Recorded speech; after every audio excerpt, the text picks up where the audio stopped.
going to show you how to make a basic chocolate cake. So you can take this recipe and basically change it all up depending on what type of ultimate cake you're going to be making.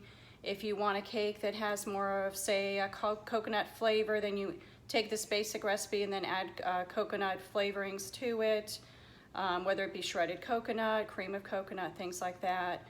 Or you can do a different twist, maybe make a peppermint chocolate type of cake, and then you would add the mint accents to it. So our first step is to sift all of our dry ingredients together. And the importance of sifting the dry ingredients is just to make sure everything is broken down and you don't have any clumps in your batter. So here we go. Okay, so here we start with a large bowl. You're gonna have a little bit of a sifter here, just a little bit smaller than your whole bowl. Our first step is to take our flour. So we have all-purpose flour. I have about 3 cups here, and there's lots of different chocolate cake recipes out there. This is just the one that I happen to use. And I'm gonna be making a 3-layer 8-inch cake.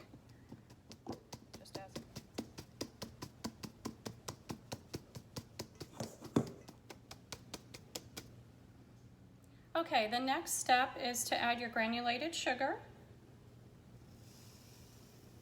And I use about 2 2/3 cups of granulated sugar. Same thing. Then we're going to take a 1/2 cup of cocoa powder.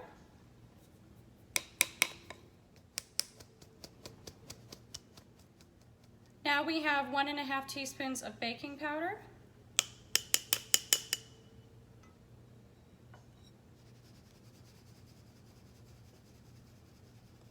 A tablespoon of baking soda,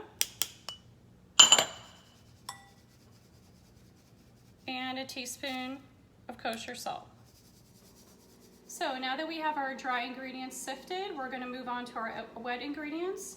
I put a 1/2 cup of sour cream in here, 1 cup of buttermilk, 3/4 cup of vegetable oil, 3 large eggs, and about a tablespoon of vanilla.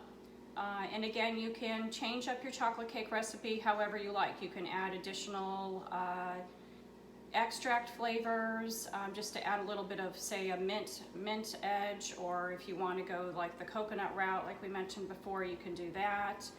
Your varieties are endless, really. It depends on your imagination and creativity. I've also added liquors in here, so if I'm making like a rum cake, I might add a tablespoon of rum or different things like that.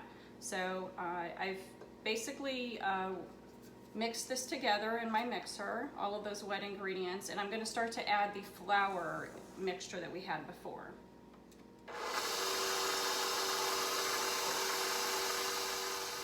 So we have mixed the chocolate mixture together. It's been maybe about 2 minutes on the mixer here, and I'm going to add my little bit of the secret ingredient that I usually add to all of my chocolate cakes. It's actually a little bit of coffee here, so I have about 1 1/2 cups of strong hot coffee.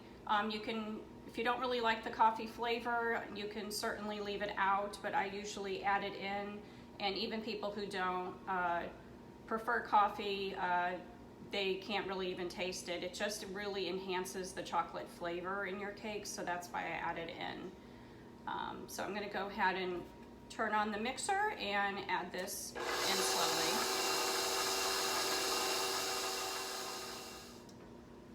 So now that we have our chocolate cake batter all mixed, we're going to pour it into our cake pans that have been prepared. You basically butter down and flour, or butter down and do the flour in parchment paper. That's just to make sure that they don't stick. And when you're pouring your cake batter, you want to make sure that it's as even as possible between all of your cake layers. That way at the end you have pretty even cake layers for your cake. Okay, and then you're going to bake it at 350 degrees Fahrenheit for about approximately 25 minutes, or until a toothpick inserted into the center comes out clean.